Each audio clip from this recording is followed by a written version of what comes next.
Hi,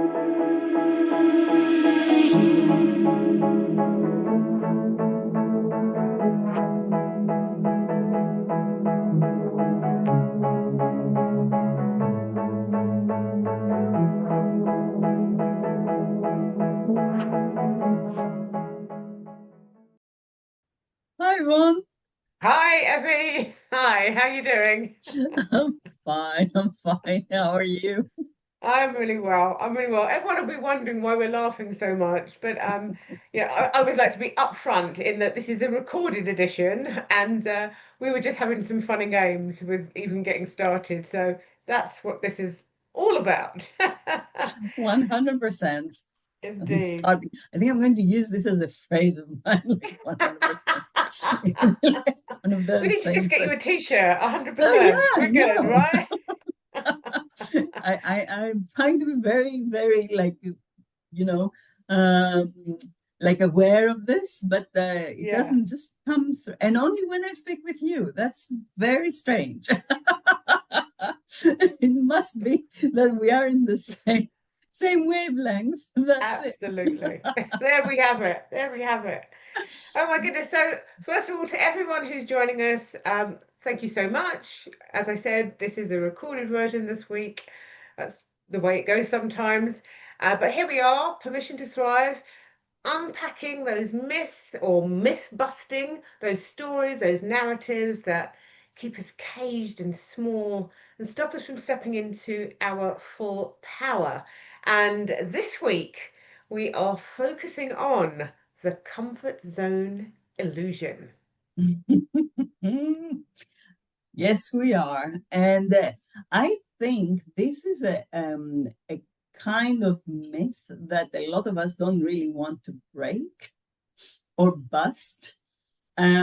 Because well, what's not to like about comfort and comfort zone, um, until you realize that this is an illusion, and it's not that you are comfortable where you are. And actually, this is our first phrase: "I am fine where I am."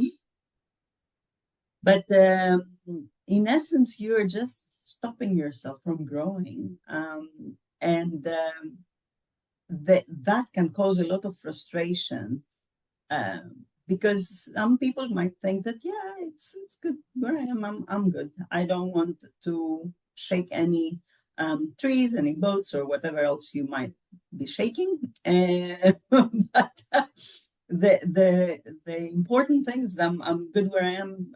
Thank you very much. I don't want to move. And sometimes I found that the circumstances move you, whether you like it or not. And at that stage, you are reacting to the situation rather than proactively acting and growing and, keeping like the the way that the growth going and keeping with life, basically. What do Yeah, you think, Ron? I mean, that's yeah. how it showed up for me. I think for me, when I think about the comfort zone, and being that one of the saboteurs where this shows up was definitely one of mine, the avoider, I can see how it's the minute anything starts to feel too uncomfortable that this is where the no, I'm fine where I am. No, I don't need to do this. No, it's enough, right? Because that discomfort, your body, your nervous system may be rejecting it, right? Because again, your body, your nervous system is trying to keep you safe. So guess what? No, just stay where you are. We're all good here. We can breathe easily here. It feels nice and calm. If you go over that line, you may feel anxious. So there are lots of things that are happening in the body, not necessarily just up here, that can stop us from expanding. And when we talk about discomfort, lots of people think, well, I don't want to have a discomfort. But actually, in the realms of growth, discomfort becomes expected. It's like you're going to go through that phase of, wherever you are, whatever you've done, whatever you've achieved, it's like you're going to have to go through another level of learning, of peeling back, of revealing, of understanding. There's always this next level, which feels uncomfortable because it's not been explored before, it's not been experienced before. So for me, I think, when I certainly know when and I may not have said I'm fine where I am, but words that probably align to that, it's really been because I have felt the discomfort in my body, and thus I have taken that as a signal not to do the thing.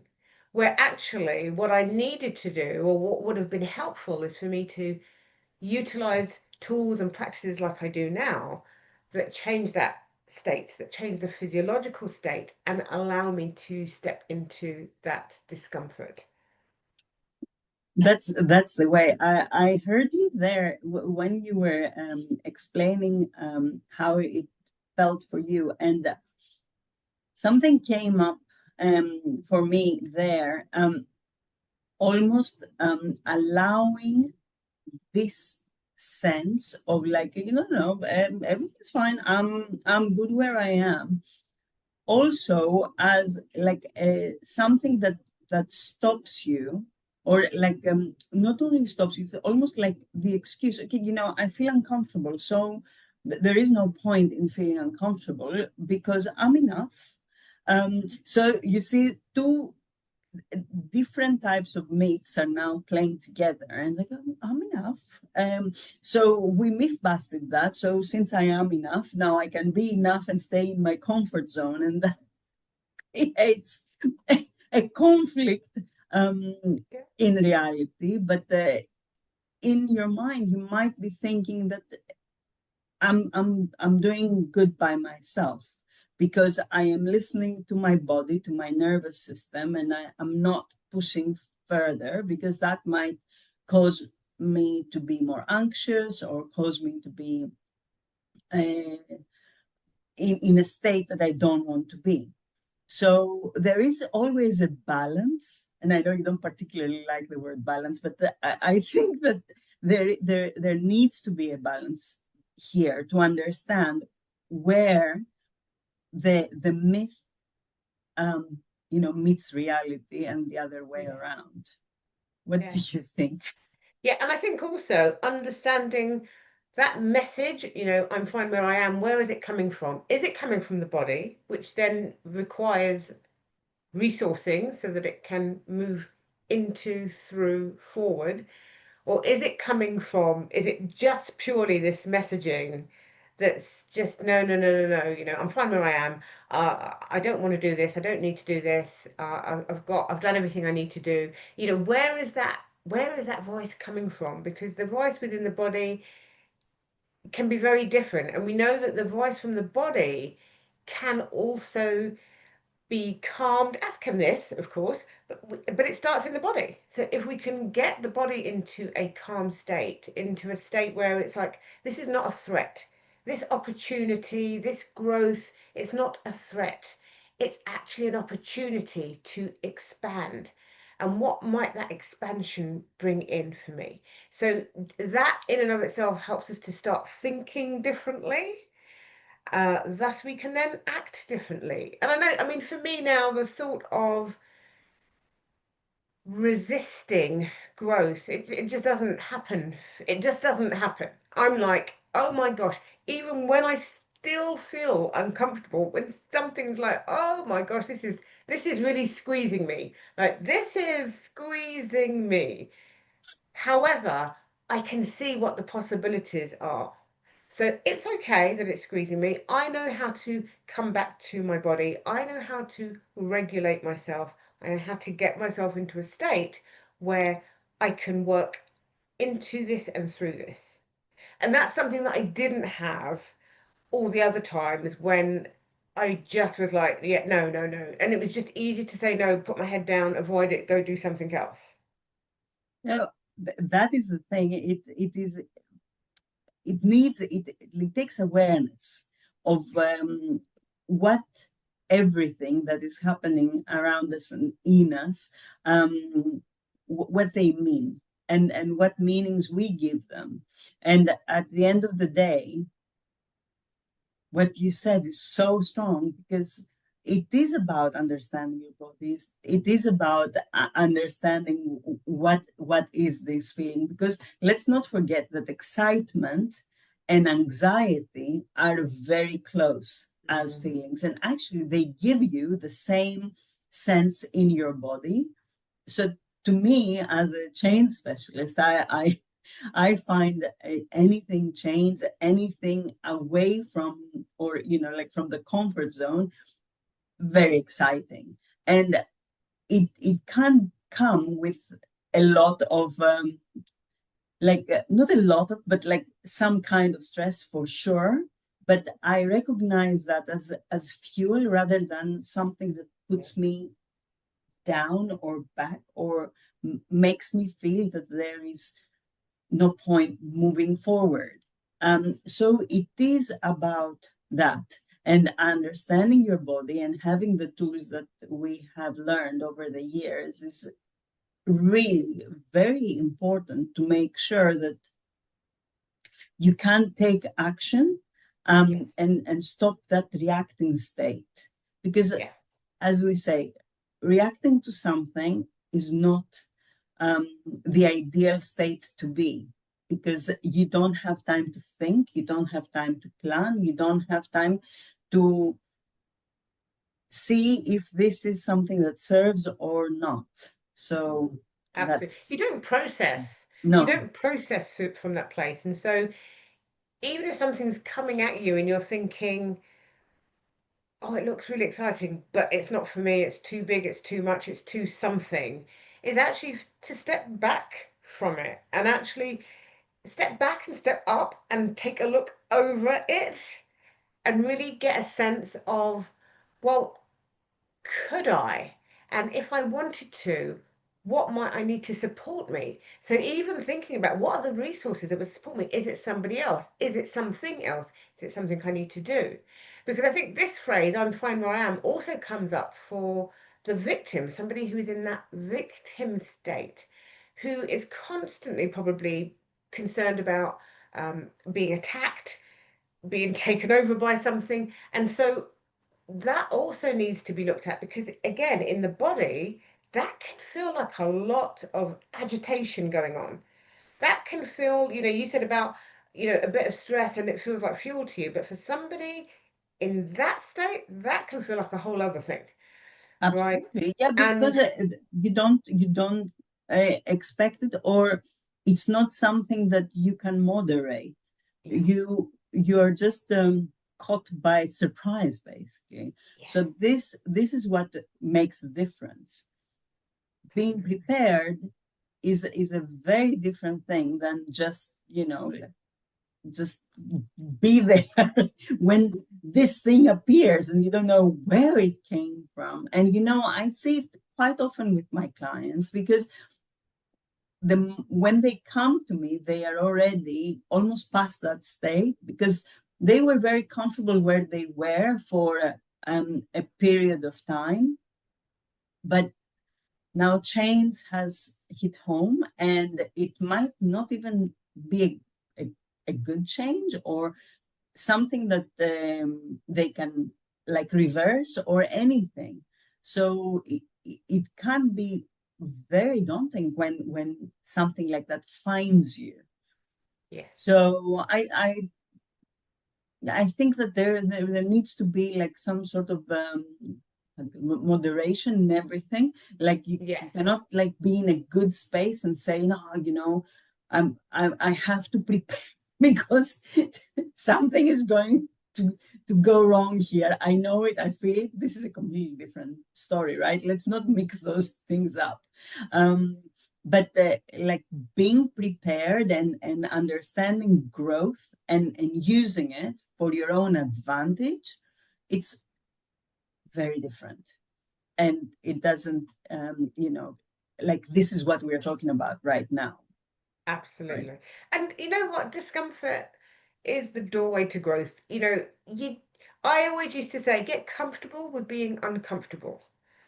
Because if you can get comfortable with being uncomfortable, when these situations arise or when these opportunities come up, that you feel a little bit caught in the lights, in the headlights, and it's almost like I'm a pull and then there's a push and there's a pull and there's a push.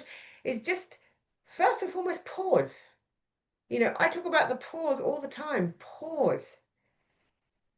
Come back to yourself. What is going on with me? What are these emotions or these sensations that I am experiencing? What are they telling me? Because actually, if we can come back to those, and if we can start to tune in and understand, sometimes the body is just saying, just stop a moment, hold on a moment before you leap or do anything. Just take a breath and let's just take a look. And then we can start looking about that route forward, that way forward. We don't always have to feel like something's here and now I must jump in. If I don't jump in fully, nothing is good, right? Or I'm wasting something. Sometimes we may need to just take a toe dip. Sometimes. And then sometimes we may need to leap. But True. either way, we need to get comfortable with the discomfort of that, whichever way it shows up. And the easiest and best way is to come back to ourselves, because that whole thing about calming the body is understanding it also calms this. If we can calm this down, we can stop the fretting coming up, we can stop all of the over analyzing and all the millions of what ifs that are telling you what a disaster this is going to be. If we can just calm ourselves down, we can start looking at this opportunity or this possibility with more clarity, and then start thinking about, how do I resource myself? How do I resource myself to really move into this with a bit Um, more ease and grace? and Yeah, this is it. This is how like the pause is actually um gifted to you by having that preparation in mind, by having that sense of growth in mind, yeah, because you are now completely proactively acting rather than reacting to whatever comes. Because I remember acting, and there is no time for pause. There is like, okay, all hands on deck, and God help us. And it's not a good place to be. It causes, I think, more worry than not, more anxiety than not, more stress than not, and in reality, it's you're potentially going to have that outcome that you're not or you're trying to keep yourself from having, like the outcome of getting out of your comfort zone, yeah. and you're not going to do it in your own terms, and that is quite difficult, isn't it? I remember your year of like doing one thing new every month, Yes, just to push yourself yes, um, to like out of your comfort zone. That was an awesome year, I think. yeah. And I and learned a I lot from that. yeah, and I still love to think. I don't necessarily do it every single month, but every year I do something. It's just like, just step into something that you haven't done. Go back in. For me, it's a little bit about being open and willing to go back in to something as a beginner.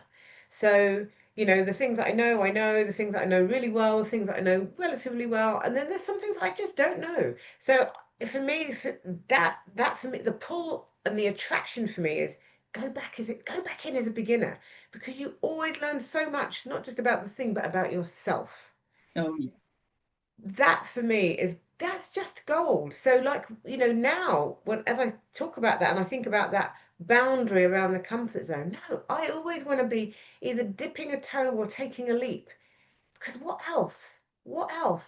And how do you know what your potential is until you do those things? I always think to myself, I think about sports people, I think, how did they know they were going to be brilliant at sprinting or blah, blah? Yes, some were gifted, but some started later on in life. How did they know? Well, because they gave it a go. And it's like, oh, I love this. And then they did what needed to be done to become great at it. So that same rule applies for all of us, right? Oh yeah. Yeah. I mean, I remember. an artist saying that the talent is like one small bit, but then perseverance and consistency is the biggest.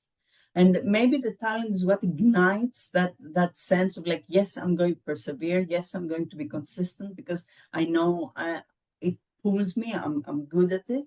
But there is also I just like something, and I'm going to make the effort, and I'm going to put the 10,000 hours, and I'm going to be good at it. And that's it. It's a I'm going to use decision. and I'm going to use positive what ifs instead of ones that keep me Correct. small. I'm going to use the what ifs that drive me forward. And I think that that's also really important. So let's move on to limiting phrase two, because this is also an interesting one. It's better the devil I know.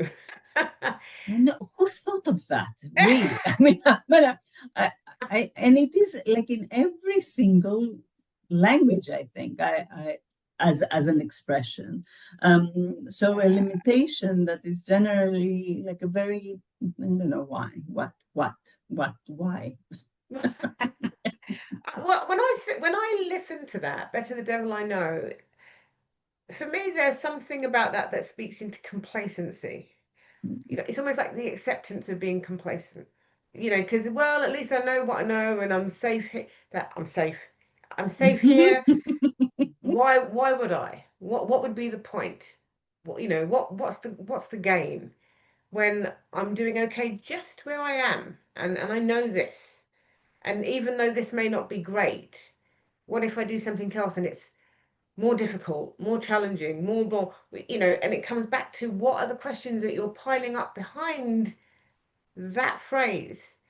What are the what ifs that are negating the possibilities on the other side? And now your judge will run riot with this, because again, if we think about saboteurs and we always respect them for wanting to keep us safe, this is what they do, but the language they use is so detrimental that it freezes us into stepping into anything, right? So understanding, the judge will definitely show up and say, everything's fine. What is wrong with you? Okay, you haven't got the perfect X, Y, and Z, but who needs perfect? You're okay. And this is not even about perfect. It's not about perfect. This is about experiencing. This is about living. That for me is the difference. Nothing to do with perfect. This is about, are you willing to seize the opportunities so that you can expand through experiencing more in life? Are you? That's the question to ask yourself. That's it. And I don't know, with this particular phrase, I'm really feeling that it's a part, okay, from conditioning, which is like a lot of it going around, for sure. It has to do with our circles in many ways as well, Yes. and how they support, or like an idea, or the idea of who we are at this particular moment in time, and why would we want to be better, be bigger, be something different. And I think this is what sort of Mm, like stops us from trying something else. yeah. And it's not just the judgment to self, but it's the judgment from others. Because when you are, and that goes to like people that are, generally speaking, like successful according to their circle, Yeah. and not necessarily according to them, but like logically they are successful. And the sense that, okay, I'm going to step out of here, I might not have the same success as I had, and what is this circle going to talk about? Or Mm, it becomes then that inner chatter, or that the wrong kind of narrative that you tell yourself, and you do keep yourself in the success sphere that you are, because you don't want to leap to the next level. And I think it has to do with that plateau thing that you were talking about earlier, because we always learn. We're always in that state of learning. But when it comes with, let's talk about entrepreneurs, for example, they reach a level and then they need to get to the next one, because the things that they are learning and they're doing are important for that first level. And when they conquer that, that's a plateau. And maybe that conquering that is like somebody that makes a lot of money, but still have to learn to go to the next level. And then that is the thing that stops them, or feel that, okay, I've done well, I've done enough. It's good, I'm okay. Let's not experiment. Yeah. Yeah, it's such an interesting one, because I believe that we are constantly evolving. That's what we're here to do. We're here to evolve. And that requires us to be willing to have these different experiences in life. That is a requirement of evolving. And the minute we start to shut that down, whether we're the entrepreneur, whether it's, in relationships, whether it's just how we're showing up in the world, whatever it is, the minute we start to shut that down, we're kind of removing the very thing we're here to do. Our innate power, our innate ability, that seed that has been planted in us, what we're doing is, instead of letting that seed blossom and bloom, we're kind of crunching it back down into the earth. And no, you better stay there. And yes, the influence of others, but there are so many things that can come in. The influence we have on ourselves, the influence of others, the influence and dynamics of situations, all of those things can almost make us feel that we need to just stay where we are. Better the devil I know, because this is what this situation, this is what these people, this is what I'm telling myself. However, if other things, my other part is, if other things are coming up for you, they are doorways coming up for you and opening for a reason. They don't Yeah. show up by just because. They show up because it's like, but there's this other opportunity for you. And it's not always necessarily about climbing some ladder, it's about expanding out. So when we're talking, it's very easy to think, oh well, I've made 10 grand, so now I should make 20, now I should make 50, now I should make, which is this kind of upward thing. Nothing wrong with that. But actually, it's about, when we look at it from the human perspective, it's about our ability to expand. What else is within me? What else is within me? And that for me is where these phrases can really just close us in on ourselves, when actually the very reason we're here is to expand ourselves. This is so true. Yeah, I mean, we usually identify success with some sort of remuneration, because that's like what everybody understands, or what we think that everybody understands. But you're so right. There is so much more when it comes to expanding ourselves and showing up in an authentic way, and embracing the full of who we are as well. Yes. Because it is often the case that we suppress just because there is the societal norms and the expectations by others and by ourselves. Yeah. Sometimes we have this idea that we think it was our idea from a very young age, and we have never really unpacked it. And I think that the better the devil we know is something that comes from probably like when we were like tribes and stuff, and it was like, okay, the people that we knew in our own circle were okay. There might have been somebody in there that we were not really aligned with, or we didn't like what they were doing, but we knew them and it was okay. We wouldn't go and like engage with the other tribe, because God knows how many of this.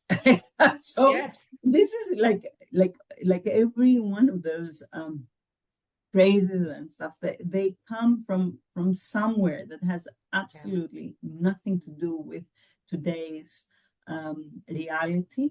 and we yet try, or tend to cling to them for some strange reason, Yeah, keeping ourselves small and not completely realizing what we are able to realize in this life.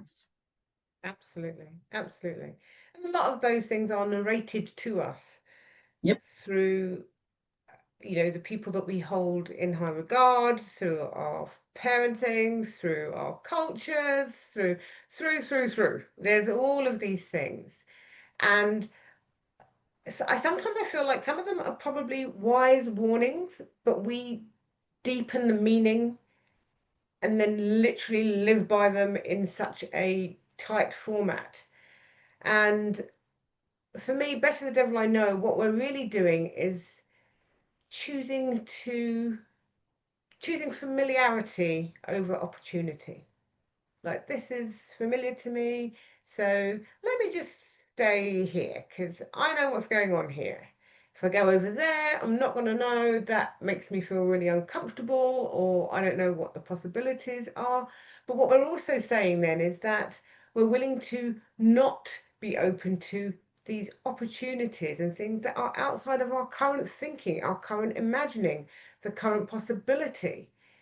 So imagine how many things we're shutting out just in saying that. It's just like, why would we want to do that?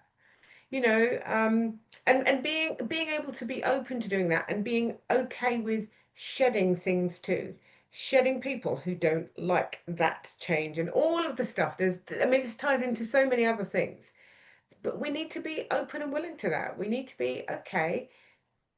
I am open to that. I am willing to evolve and be open to the opportunities that are potentially coming into my eye line for a reason.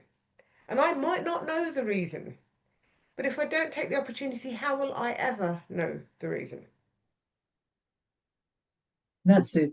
I yeah, I have very little to add to this. I think that you covered it very, very well, and it makes me feel sad sometimes when I come across women in particular that I can see their possibilities. I can Mm, see what it could have been. I can see all the positive what ifs, and they cannot. And it takes a very long time to give them, like ask them to hold that mirror in front of them, and in a way that they can see all this potential, because it's not just about like limiting phrases, limiting beliefs. It's like how deep they are, especially this type of mm, phrases, that it's very hard to unpack them. It's very hard to see how you can um, be able to be somebody else without those. yeah. What, you know, Here's so the thing, because that what I find interesting, that seeing yourself as somebody else. No, seeing yourself as who you truly are. So that for me is like we're coming back to. We're not having to create another person.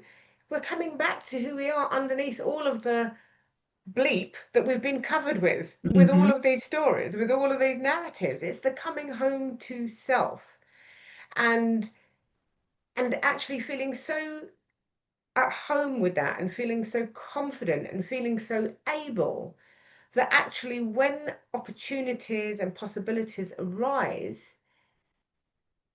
that whilst we can see there's going to be challenges, it's not going to be easy, we can see all of those things, but they don't stop us. It's like, yeah, I see them. I know that this is not going to be like, oh, I want that. I'm just going to go there and that's just all going to happen and it's all going to be lovely and easy. Sometimes it might be. Sometimes it may be like climbing Mount Everest. However, if I'm open and willing to it, then I can climb Mount Everest. I'll do that. And I'm open to experiencing the challenges that will also bring, because in every single one of those challenges comes a lesson. That's our growth. Yeah, that's it. That's it. And sometimes, I think people think of this like very complicated thing that is going to shake their life from the ground up, and Mm. God knows what they're going to be faced with and everything. But it's not like that. It's so much more subtle than that if you are in that mindset Mm. of growth. Um, and everything starts with just giving yourself the permission and seeing the possibility. And it's so much easier when you realize, as you said, Yvonne, that it's not about creating a new persona. It's not about creating something that you're not. On the contrary, it's like putting all your personas down and showing up as who you are, really. Absolutely. Big difference. Absolutely. And you know, life teaches us how to forget who we are. And so half of our work in life is to unpack all of that to come back to so that we can then be and then take that out into the world because that's when we become the real change makers that we can transform not just ourselves but for others because it's never ever also just about you that all of that stuff, that goodness that is within, is for the benefit of many. Yeah. Yep. Okay. And I think that I think we'll stop there. I think we went we all over can the wrap houses up today. here. Yes, it is. It is a heavy subject for people to swallow. But it's important. It's Yeah, important, and yeah. it's important that we look at it below the surface level of just the words that we say, because the words are easy. Better the devil I know. I'm fine where I am. These are easy words to pour out and then to end up living by. Mhm. And yet, underneath all of that, there is just a much more important and deeper meaning for us to grasp so that we can break free from all of that and really just show up and be all of who we are. And that's what we want to do. So, in Permission to Thrive, we are here to help you break free from the narratives that keep you caged, small, and tight. With grace, not grind. 100%. I'm going to steal your phrase. Excellent. Evie, thank you so much as always. Thank you, Yvonne. It has been a pleasure. Always.